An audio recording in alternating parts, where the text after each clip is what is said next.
क्या आपको याद है वो पहली बार जब आपने पेंसिल पकड़ी थी? वो छोटी सी लकड़ी की डंडी जिसकी नोक पर थी आपकी पहली एबीसी, पहला नाम, पहला सपना। और अगर ध्यान से याद करें, उस पेंसिल पर शायद लिखा था अप्सरा।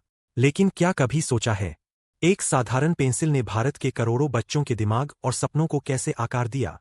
कैसे एक अप्सरा नाम की कंपनी ने बिना किसी शोर-शराबे के पूरे देश की कक्षाओं पर राज किया?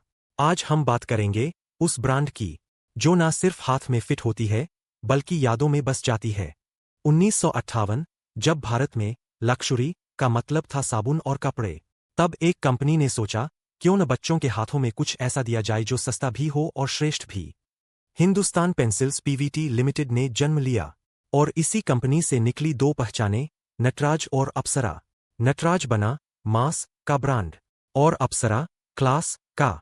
एक कला के लिए, एक आत्मविश्वास के लिए।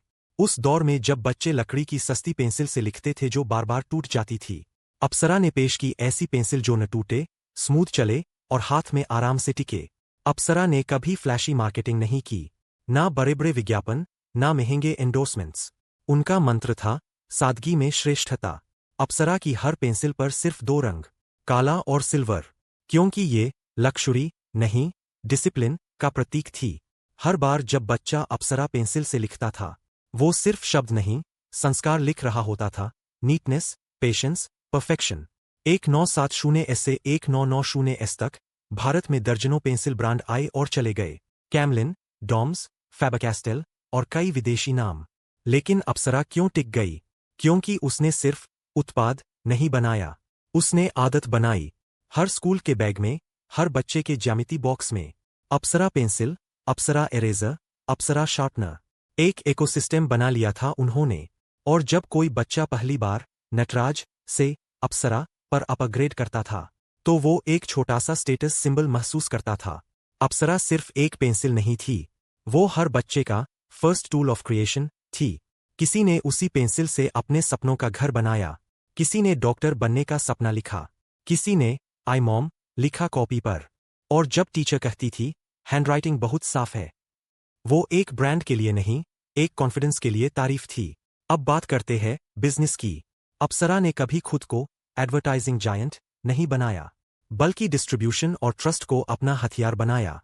सालों तक अप्सरा ने छोटे स्टेशनरी दुकानों को एम्पावर किया।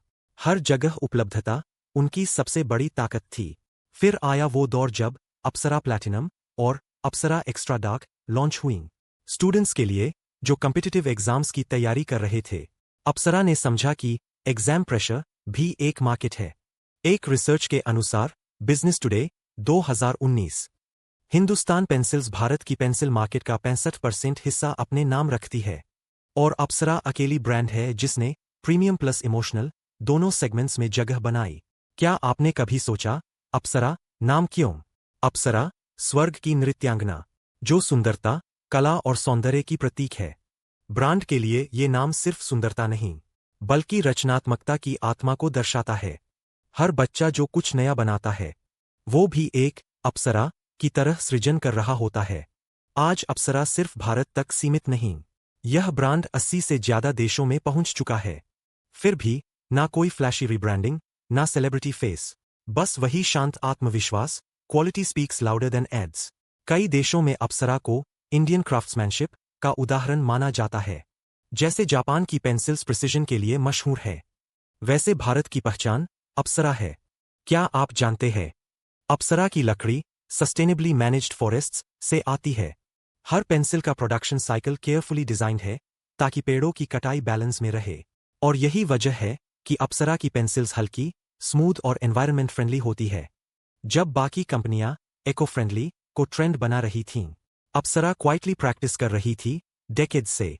हर महान लेखक, कलाकार या इंजीनियर कभी न कभी अप्सरा पेंसिल से ही शुरू हुआ होगा। अप्सरा ने भारत को सिर्फ लिखना नहीं सिखाया, उसने हमें सपने लिखना सिखाया। और यही है उस ब्रांड की असली शक्ति, जो बिना शोर किए हर किताब में, हर नोटबुक में, हर दिल में दर्ज है।